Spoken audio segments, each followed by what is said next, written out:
Hi chamber music fans, this is Michelle Schumann here with the Austin Chamber Music Center. I'm so very happy to be here this evening because I have two guests that I'm videoing. And I wanted to ask them, I'm here with Hakan Rosengren and Karl Kramer, who is going to be new to Austin audiences or to Austin Chamber Music Center audiences. And we're doing some incredible repertoire for different variations of instruments that you just don't always hear. So I wanted to get their take on why it's fun for us to perform this music and also fun for you audience listeners to kind of hear music that you're unexpected to hear. So let's welcome our guests. Here we are. Oh, yeah. Hello. Very nice. Good to see your camera there. Yes, and welcome to Austin. Very happy that you're here. Yeah.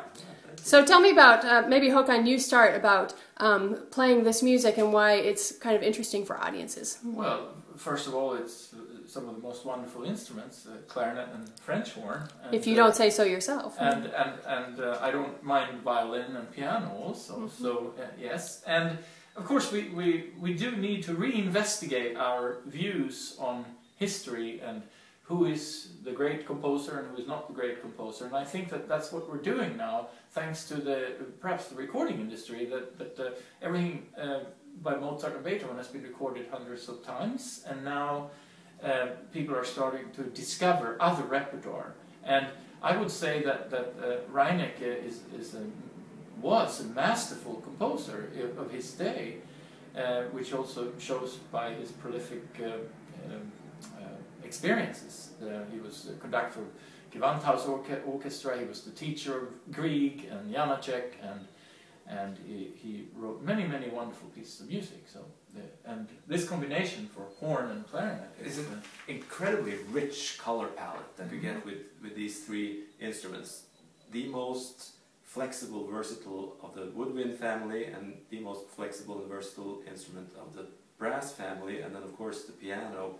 Which is the most versatile of everything. Yeah, of course, it's the orchestra. Yeah? The orchestra colors are coming out of the piano. The whole foundation of the piece is of course in the piano, but it's an incredible variety of sounds that you get out of this ensemble. I would argue a greater range of colors than in a traditional piano trio.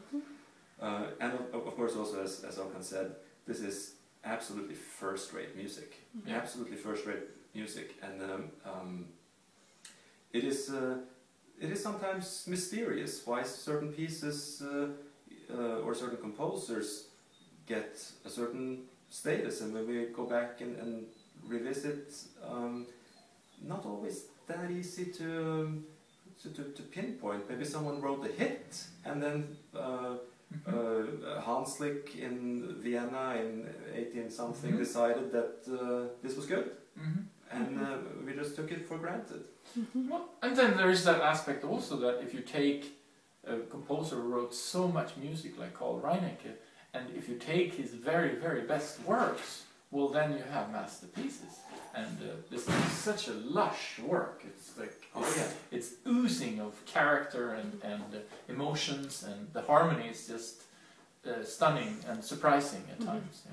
Well, and it's interesting because I think Reinecke, for the other composers at the time, was actually quite famous, and most composers loved him and respected him a lot, including someone like Johannes Brahms. And we're doing, of course, the Brahms trio for horn, violin, and piano, which is an exciting work to be able to do. And it's also not programmed that often, but of course we take it for granted that it's a great work. And Karl, what does this work kind of mean to you? Yeah, of course, this for a horn player, this is our bread and butter. This is a great staple of our repertoire, and a highlight that we of course return to over and over again, and it is always a great joy to get to play it with new colleagues and get that fresh angle and find new things that one didn't necessarily know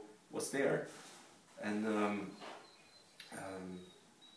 I'm just always very excited to get into that Brahms Opus 40 experience again. Well, I'm looking forward to it. It's my first time with the Brahms Opus 40 as well, and my first time playing with you, and it's been so far so good. We're having some Fantastic. fun. Yeah, very good. And Hakan, do you want to say a few words about the Khatchaturian, which is such an incredible work? Oh, it's a very it's actually a breathtaking work, and it's unusual because this Armenian composer who was so anchored in folk music, Armenian folk music, but then with a very strong Western art tradition. He studied at Moscow Conservatory and became a classical composer. But make no mistake, this is folklore a little bit too, yeah. And it's a very different sound world to step into. I believe for all three of us, actually. Yeah, it's folky, but it's almost impressionistic at times, and maybe even new agey, sort of exploring minimalist kind of colors. So it's an amazing work, and it's funny. While I've been working on it, the piano part has one dimension, but it's really the unity of all three voices that just comes alive in a completely different way. A little bit klezmer, also there's a little bit of Jewishness in this music, in my opinion. Yeah. Well, okay, I'm back, chamber music fans. So there you have it. This is going to be an amazing concert. I know that you're going to want to be there and see these incredible artists. So I'm going to sign off for now. Thank you for joining me, and we'll see you this weekend.